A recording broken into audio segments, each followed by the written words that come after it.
onto the stage the man behind Brexit and a man who led brilliantly the United Kingdom Independence Party in this fight and won despite all odds, despite horrible name-calling, despite so many obstacles. Ladies and gentlemen, Mr. Nigel Farage.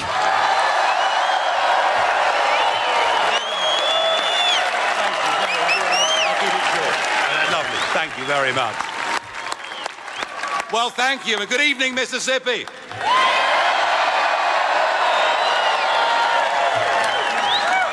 I come to you from the United Kingdom with a message of hope and a message of optimism.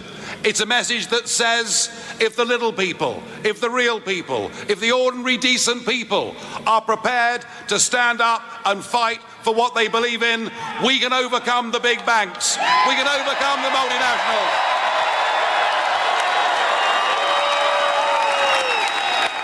And we did it.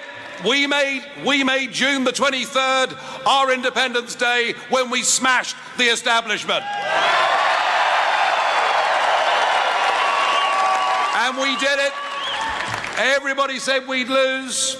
And what did we see? We saw experts from all over the world. We saw the International Monetary Fund. We saw Moody's. We saw Standard & Poor's. We saw global leaders giving us Project Fear, telling us that if we voted not to be run by a bunch of unelected old men in Brussels, yeah, well, it's okay. They don't like me either, so it doesn't really matter, does it?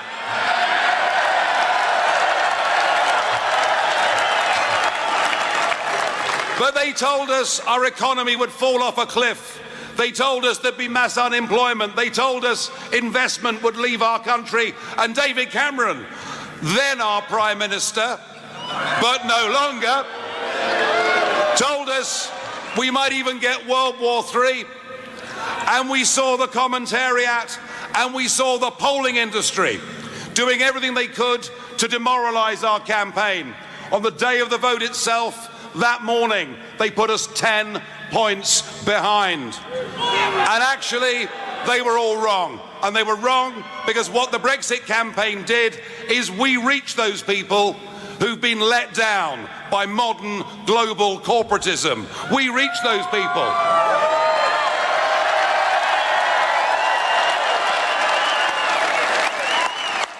We reach those people who have never voted in their lives, but believe by going out and voting for Brexit, they could take back control of their country, take back control of their borders, and get back their pride and self-respect.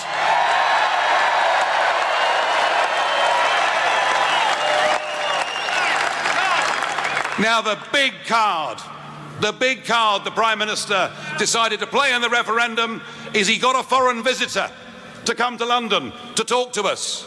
Yes, we were visited by one Barack Obama.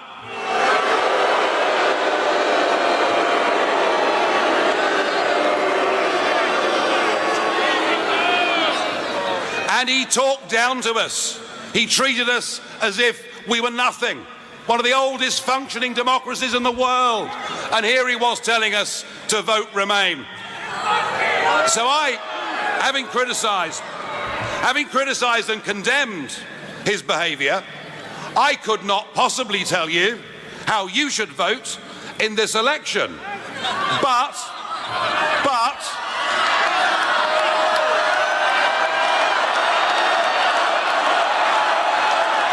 you know, I get it, I'm hearing you. But I will say this, if I was an American citizen, I wouldn't vote for Hillary Clinton if you paid me.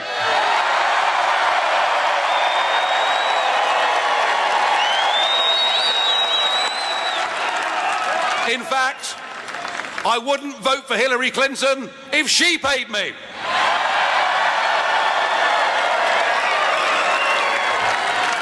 Folks, the message is clear.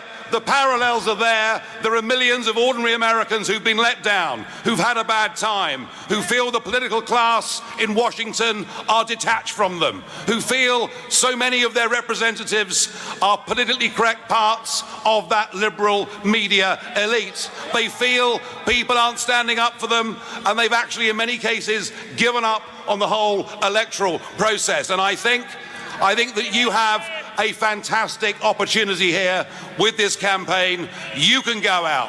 You can beat the pollsters. You can beat the commentators. You can beat Washington.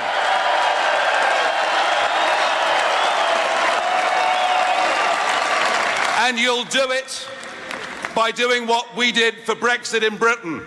We had our own people's army of ordinary citizens who went out and delivered leaflets, who went to meet people where they worked and where they socialised, who convinced and inspired people to go out, if this was the one and only time in their life, and to vote for change. So my advice to you, if you want change in this country, you better get your walking boots on. You better get out there campaigning.